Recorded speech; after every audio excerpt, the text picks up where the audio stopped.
Good afternoon, Lila and Claire. Welcome to a beautiful day in Woodbury. It's the Nene and Papa show, and today Papa is going to play toilet paper golf. The way you play toilet paper golf is I'm going to hit this roll of toilet paper, make it spin in the air, and land perfectly on that wine bottle. What do you think? If anybody can do it, you can, Papa. All right. Give it your best shot. Here we go. Wish him luck. Oh, you almost got it. Almost. Good try, Anyway. Papa. Well, since it's a beautiful day in the neighborhood, Nene's going to start this day with a story for you. So Papa's going to film me, and here we go. You're going to stand there because Where are you going to be? So I chose to be outside today because it's blue sky and sunny as can be. And I'm going to share with you one of my favorite books. Lila, I think we've read this one or one just like it. Maybe you can remember the one we read like it. It's by the same author as If You Give a Mouse a Cookie. And this one is If You Give a Moose a Muffin. And this is a moose. We know it's a moose because it has great big antlers. If You Give a Moose a Muffin by Laura Joffe Numeroff, illustrated by Felicia Bond.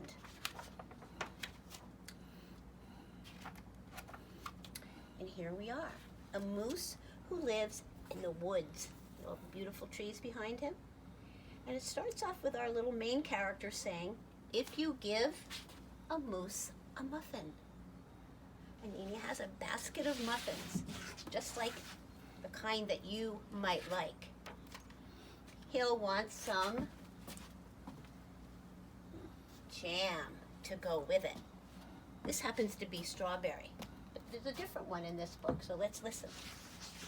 So you'll bring out some of your mother's homemade blackberry jam. When he's finished eating that muffin, he'll want another. Luckily, there's one for him. And another. And another. When they're all gone, he'll ask you to make some more. Because a moose can eat a lot of muffins. You'll have to go to the store to get some muffin mix. He'll want to go with you. When he opens the door and feels how chilly it is, he's going to ask to borrow a sweater. Nene's feeling a little chilly too, so I'm going to, just like the moose, I'm going to put my sweater on as well. That feels better.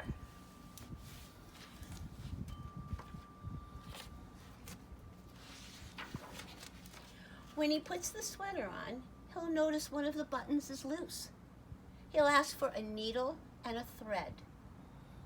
He'll start sewing. The button will remind him of his puppets his grandmother used to make. So he'll ask for some old socks. And what's he going to do with those socks? Just what Nene did. I made some sock puppets. All I did was take some old socks I had in the drawer, and I used a marker, and I made a little face on each sock. You can see this is a little girl and this is a little boy, and then I make my fingers move up and down inside the socks, and I make them talk to each other. Do you want a muffin? What kind? Chocolate chip? What do you think? Yeah, we love chocolate chip muffins. Maybe you can make some too. He made the sock puppets, making a big mess looking for them. When he's done, he'll want to have a puppet show, just like I was doing. He'll need some cardboard and paint. Then he'll ask to help make the scenery.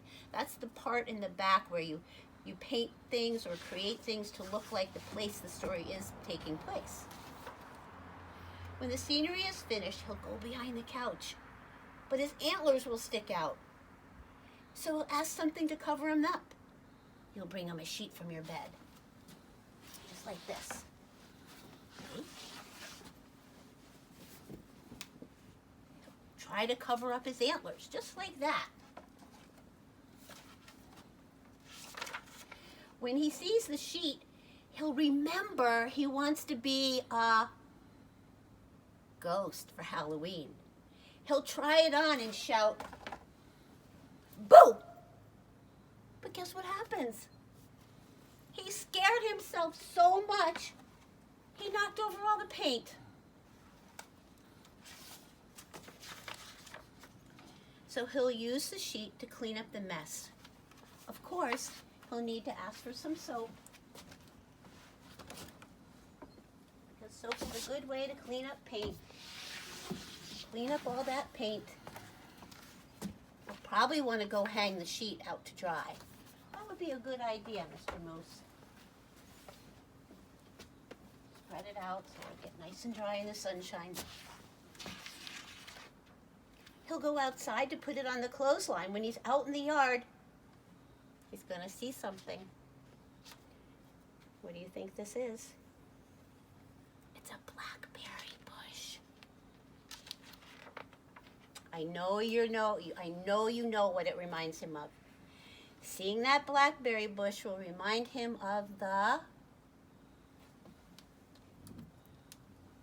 jam. That yummy jam. He'll probably ask you for some. And chances are, if you give him that jam, and I know you will, what do you think he's going to want to go with it? He'll want a muffin to go with it. And that's the story of if you give a moose a muffin. This is a great story because you can change this. You could say if you give a moose and take away the muffin and put something else in there. Or take away the moose and put a different animal in there. These are one of Nini's favorite books. And the last thing I'm going to end on today, because I've been so inspired by this wonderful, wonderful video that Amanda sent me this morning of Lila's Irish step dancing class and the beautiful dancing they did. So, Lila, I know you tried. You tried very hard to teach Nini some Irish step dancing, and I've been trying to practice a little. But since I love this song so much, I'm just going to give it my best shot on this beautiful day and end this video with a few minutes, well, maybe not that long, of some Irish step dancing to this great song.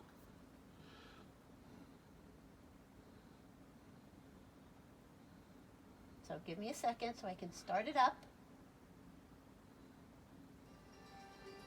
Here we go.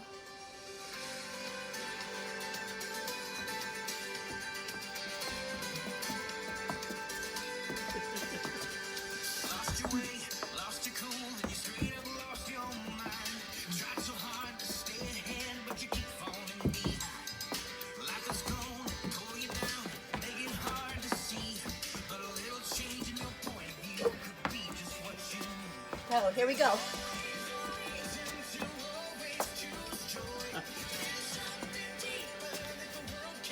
I'll add a little of my own. And back to the Irish step dancing for you, Lai.